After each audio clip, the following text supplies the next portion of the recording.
think in terms of like what team, I was really torn. And I'm like, on one hand, I do think Outie Mark is a little bit of a dick, but also I'm like, the trauma that was probably like, and the trauma of the pregnancy that him and Gemma were trying to work on together, and then that coupled with losing her, it's like that. I do have sympathy for how that would turn anyone into their worst self. And Innie Mark, in a lot of ways, is like, Mark is at his best. He's optimistic. He's childlike. He's innocent. And seeing both of those things, it's like choosing Helly also almost seems like choosing some sort of joy, choosing something that feels really, it does. Outie Mark is kind of like, oh, your little schoolgirl crush with Helly, but it's like, isn't there something beautiful about that? Isn't there something beautiful about being able to live in that world without heartbreak, without all of the trauma that choosing Gemma would come with? Not that that's a good reason to run away from the hard work of that, but Innie Mark doesn't really know that. He only knows his heart. And so I think for me, it is this really, it's a split between the human psyche in as many ways as it is. That's like, do you choose to forget all of the hard things, like ignorance is bliss kind of, for joy and innocence that is so worthwhile and deserves to be saved and preserved? But also, do you like choose history and hard work and working in a relationship that you've built something through, and not just leaving when the going gets tough? Of course, Innie Mark making this choice, I think it's obvious that he picked Helly. I don't think there's any world in which he doesn't, because it's Innie Mark. And I would argue the minute that Outie Mark called her Helene was the minute that he was like, no, I'm going to do what I'm going to do. Like that, to me, just watching his body language, watching and how he responded to it, no, her name's Helly, which you'd know if you really gave a shit about me. Yeah. But what's kind of interesting, I was thinking of this as well, is they've kind of set up the reverse trolley problem, right? Right now, the trolley is on track to hit one person. There's a person on the tracks, and that's Gemma, right? And basically, Outie Mark is asking Innie Mark to switch the track to not just kill one person, but to kill a whole bunch of people and himself. So, like, normally the trolley problem is oh, you're going to hit 5 people if you do nothing. If you switch the track, you'll hit one person. Again, this is the opposite of that. And it all, I guess, boils down to, is Innie Mark a person? Is he a person? Because if you treat him as not a person, then the decision is easy. Oh, well, if it was the choice to kill 10 bugs, 10 whatever, who aren't people, then the choice is obvious. Yes, a human being is worth more than the life of a plant or an insect. And I'm not saying that it is or isn't, but if Innie Mark and all of these other Innies are people, then you're really, it really is sort of I wonder if that is the thing, to kind of go back to what you were saying earlier about the discourse online. I actually haven't seen much around like which side people are on in that sense, like Team Gemma or Team Helly, but I do wonder if that kind of is the dividing line, is this idea that like even us viewers think of Innies in a certain way that is less than a full human, that is consciousness that is somehow not as fully expressed as an Outie. And if that really is what it comes down to, what do we constitute as a person? And I think within that too, like I have really just kind of moved forward with the assumption that Innies are people. And I think you have too, that it's like, oh yeah, of course they have this full life, even though it's all within this workplace. But what do you think about that? Do you think Innies are? I think I would argue yes, Innies are just as much people as Outies are. Where do you fall on that? And what do you think most people see that as? Yeah, I mean, I think that, and to me, this brings up the Twitter piece that I shared with you that we sort of talked about offline, which I'll bring up here.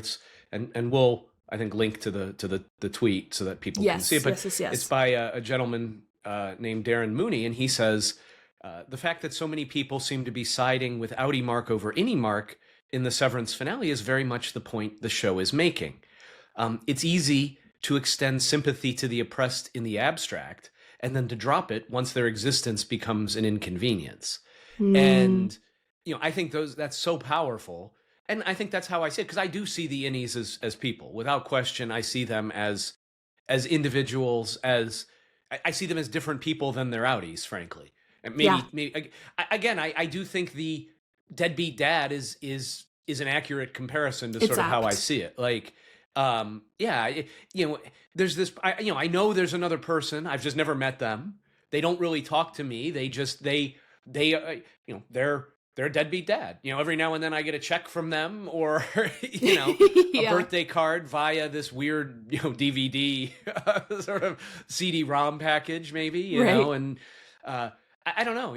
It's so for me. This tweet really did hit home for me, because I agree with that. Like, no, I'm pat myself on the back and sprain my shoulder doing so, but I kind of always felt that way. So but to me, I think for folks who were on the other side strongly. I mean, and again, it's complex, and there's no right or wrong here. That's why we're talking about it, and why it's so fascinating, because it's perfectly valid to side with Outie, Mark, and Gemma and say, no, he was there first. Gemma, they've been together for a while. But one thing I would point out, yes, I mean, certainly Mark and Gemma were together for far longer than Innie, Mark, and Helly. However, I will point out that pretty much every minute of Innie Mark's life, he was with Helly, after they met. Like, literally, they were never apart from each other. They woke up, the minute they got out of the elevator and got to MDR, she's there. They're there until they leave. So if you talk about percentage of one's life that the other person is involved in, the ratio of like time apart from time together, I might argue that Innie Mark has spent more time with Helly than Outie Mark has spent with Gemma. Again, I don't know. You could do the math, I guess, whatever. That's not, it's just, that doesn't matter. It's thinking about this complex ecosystem, and one thing I noticed too in that end scene, which I feel like we should talk about, and just in terms of the cinematography and the beauty of that scene where they're running and the red lights are going. It's interesting what I noticed, and I don't even know if that means anything. I just noticed it. I didn't notice it in the first watching, but when the lights are strobing and sort of moving, particularly in the beginning when like it goes dark and just this little, this was like breadcrumbs leading them to MDR so he could finish the file.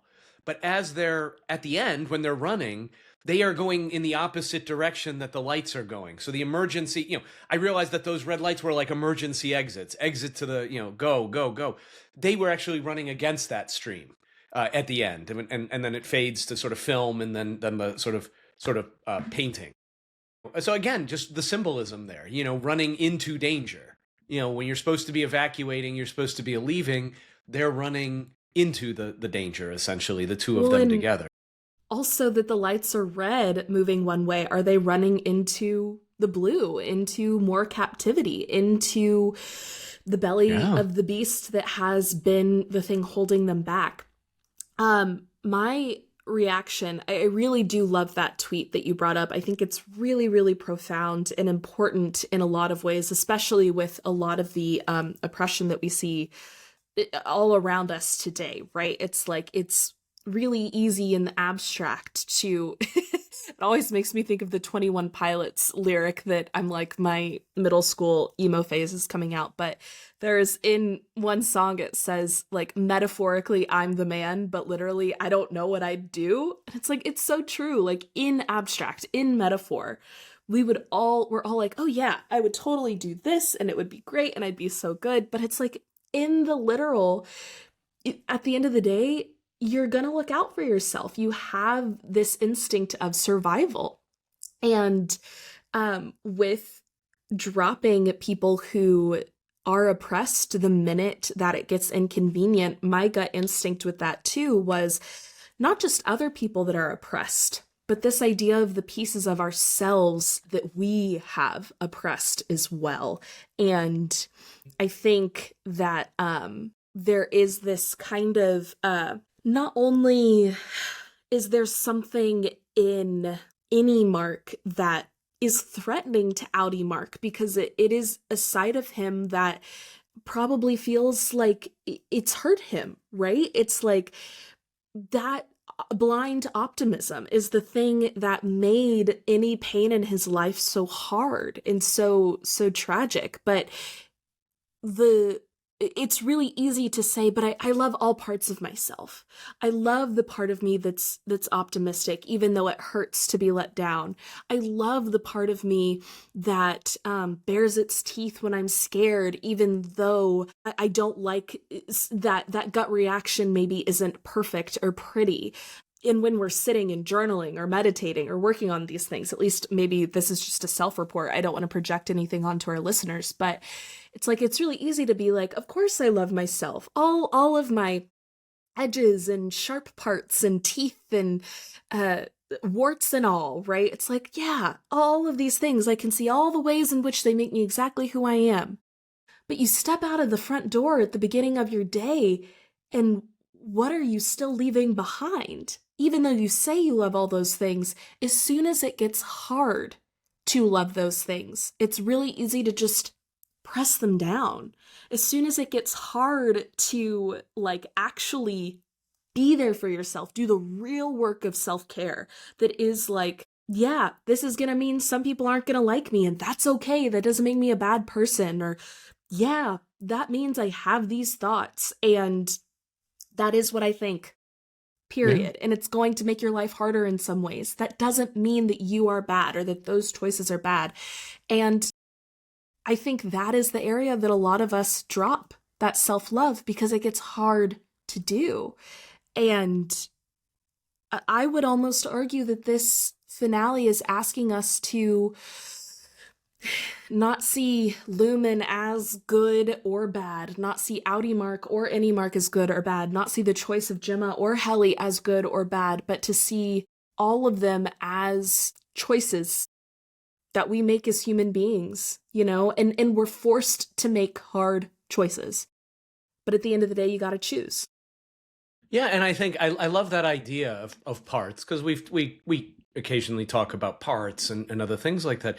You know, it just strikes me how Dylan is such a perfect representation of how in an ideal world we would treat these parts of ourselves, because he was so honest with his Innie, and it was like, number one, fuck you.